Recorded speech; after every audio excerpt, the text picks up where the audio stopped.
Assalamu alaikum and welcome to my channel AHA Assignments। Dear students, आज की assignment code 394 की assignment 2 है। इसकी असाइनमेंट 1 ऑलरेडी मैं अपलोड कर चुकी हूँ विद डिटेल्ड एक्सप्लेनेशन। मज़ीद असाइनमेंट्स के लिए आप कमेंट कर सकते हैं और अगर मेरे चैनल पे न्यू हैं तो सब्सक्राइब करें। स्टूडेंट्स, जैसे कि मैं काफ़ी बार आपको बता चुकी हूँ कि असाइनमेंट्स तो आपको बहुत सारी जगहों से मिल जाएंगी, पर उनकी एक्सप्लेनेशन आपको नहीं मिलेगी।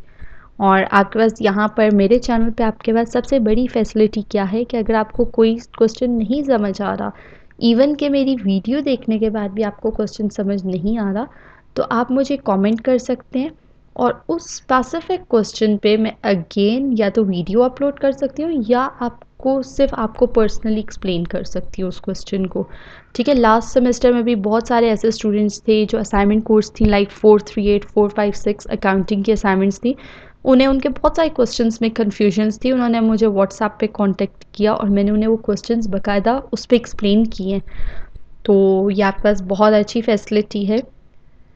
खैर, चलते हैं असाइनमेंट की तरफ। Question number 1, define an index number, discuss the main points involved in the construction of index number. अच्छा, अब सबसे पहले आपने इंडेक्स नंबर को डिफाइन करना है। ठीक है, फिर अब इंडेक्स नंबर्स होते एक्चुअली ये ना एक statistical device, different variables groups को एक्सप्लेन करने के लिए ना कुछ इंडेक्स नंबर्स यूज़ किए जाते हैं। ठीक है, और जो ज़्यादातर ये यूज़ किए जाते हैं ये किसी बिजनेस एक्टिविटी के लिए या प्राइसिंग के लिए या क्वांटिटी के लिए यूज़ किए जाते हैं। ठीक है, और इनकी टाइप्स होती हैं सिंपल और कॉम्प्लेक्स, और उसके अलावा प्राइस और क्वांटिटी इंडेक्स। ठीक है, मूव करते हैं इसके पार्ट बी की तरफ। Find the index number of price from the following data. अच्छा, अब प्राइस रिलेटिव्स का फॉर्मूला आता है P n over P naught into 100। ठीक है, बेस ईयर पी नॉट क्या है? बेस ईयर है। ठीक है, बेस ईयर के हिसाब से जो आप इसको कैलकुलेट कर लेते हैं पी नॉट को।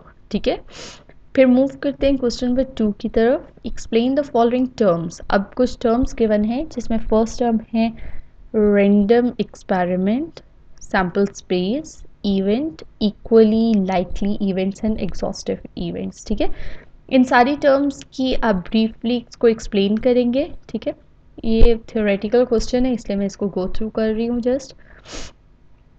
सैम्पल स्पेस को आप डिफाइन करेंगे। ठीक है, कि सैम्पल स्पेस क्या होती है। मैंने यहाँ पर कुछ एग्जांपल्स भी इंक्लूड किए हैं ताकि मज़ीद आपके लिए क्लैरिफिकेशन हो सके। ठीक है, अगर आप चाहें तो अपनी असाइनमेंट राइट करते हुए आप उनकी एग्जांपल्स को स्किप कर सकते हैं, वो जस्ट आपकी एक्सप्लेनेशन के लिए। ठीक है, और आपकी अंडरस्टैंडिंग के लिए। ओके, पे मूव करते हैं इसके पार्ट बी पे। 2 cards are drawn from a well shuffled pack of 52 cards, find the probability. अच्छा, प्रोबेबिलिटी हमने फाइंड आउट करनी है कि जो दोनों कार्ड्स निकाल रहे हैं ना, ठीक है, वो दोनों के दोनों एसेस हैं।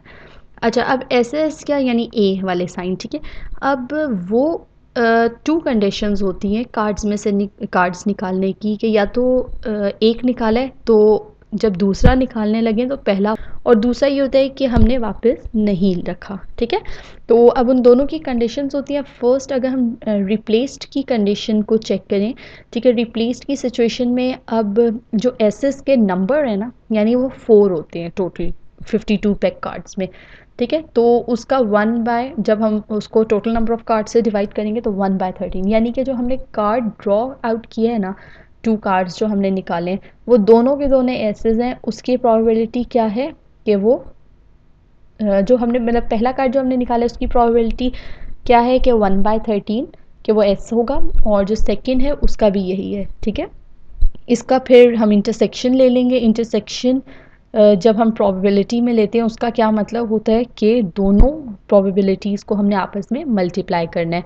1/169। ठीक है, ये प्रोबेबिलिटी आ गई अगर रिप्लेस करके हम निकालते हैं। ठीक है, और अगर हम रिप्लेस नहीं करते तब क्या प्रोबेबिलिटी आएगी? वो आएगी 1/221। ठीक है, क्वेश्चन नंबर 3 है differentiate between discrete and continuous random variable, और इनकी एग्जांपल्स भी देनी है। अब डिस्क्रीट वेरिएबल क्या होती है कि आपका जिस ना फॉर एग्जांपल अगर कोई भी है ना, कोई वेट ले लें दो चीज़ों का, ठीक है, उन दो अलग अलग आ जाते हैं कि एक का वेट होगा 150, एक का होगा पाउंड्स, और एक का होगा 250, ठीक है, वो अलग अलग वेट्स आ गए, ठीक है, वो तो हो गया आपके डिस्क्रीट। और कॉन्टीन्यूस वेरिएबल, इसके नाम से ही पता लग रहा है कि कॉन्टीन्यूटी होती है उसमें, ठीक है। लाइक अब सपोज ये कि इसकी एग्जांपल आपकी क्या हो जाएगी, ये एक मिनट, यहाँ पे मैं आपको एक चीज़ बतानी थी। अच्छा, डिस्क्रीट प्रोबेबिलिटी डिस्ट्रीब्यूशंस भी होते हैं, ठीक है, लाइक जिस तरह से जो हम कॉइन जो है उसको अगर टॉस करते हैं ना, head tail head head head, ठीक है, उनकी जो प्रोबेबिलिटीज़ होती हैं वो सारी डिस्क्रीट प्रोबेबिलिटी डिस्ट्रीब्यूशंस में आ जाती हैं, ठीक है। मूव करते हैं इसके पार्ट बी पे। Two coins are tossed and let the variable Y denote the number of heads, ठीक है। Write down the possible outcomes. यहाँ पर पॉसिबल आउटकम्स क्या होंगे कि या तो हेड हेड होगा, या हेड टेल होगा, या टेल हेड होगा, या टेल टेल हो जाएगा, ठीक है। ये सारी इसकी आउटकम्स हो जाएंगे। क्वेश्चन नंबर 4 है discuss expectation and variance of the simple discrete random variable, ठीक है, और इनकी प्रॉपर्टीज लिखनी है। अब रैंडम वेरिएबल को डिफाइन करेंगे, फिर डिस्क्रीट को डिफाइन करेंगे, इनके एग्जांपल्स देंगे, कॉन्टिन्यूस रैंडम वेरिएबल्स को डिफाइन करेंगे, और उसके डेंसिटी फंक्शन को भी, ठीक है। नेक्स्ट चलते हैं हम इसके नेक्स्ट पार्ट पे। अ box contains 5 slips of paper marked 1 2 3 4 and 5. 2 slips are selected without replacement. अच्छा, अब ये फिर probability का आ गया कि अब विदाउट कंडीशन क्या है कि रिप्लेस नहीं की, ठीक है। अब टोटल जो नंबर है वो 5 है और n स्मॉल n 2 है।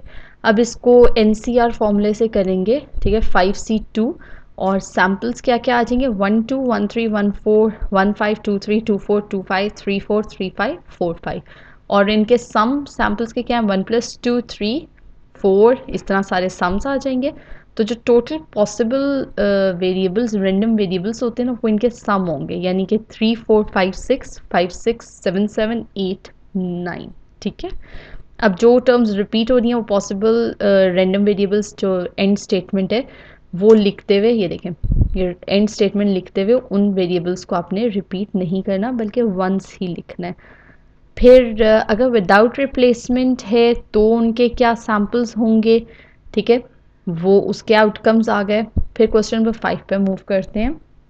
Discuss the properties of hypergeometric experiment, also write mean variance of hypergeometric. अच्छा, अब इनकी प्रोबेबिलिटी फंक्शन, इसकी डेफिनेशन लिखेंगे, नोटेशंस लिखेंगे, ठीक है, और फिर उसके एक्सपेरिमेंट्स को डिफाइन करेंगे, और इस तरह से इसकी एक्सप्लेनेशन कंप्लीट हो जाएगी। होपफुली आपको असाइनमेंट क्लियर होगी। मज़ीद किसी भी कोई कन्फ्यूजन आप उसके लिए कमेंट कर सकते हैं या व्हाट्सएप कर, ठीक है। इसका पार्ट बी रह गया है वो the incidence of N occupational disease is an industry is such. अच्छा, इसमें करना क्या है, प्रोबेबिलिटी फाइंड आउट करनी है, ठीक है, वो यहाँ पर आप देख सकते हैं मैंने की है। Thank you for watching my video, stay tuned and do subscribe to my channel. Thank you.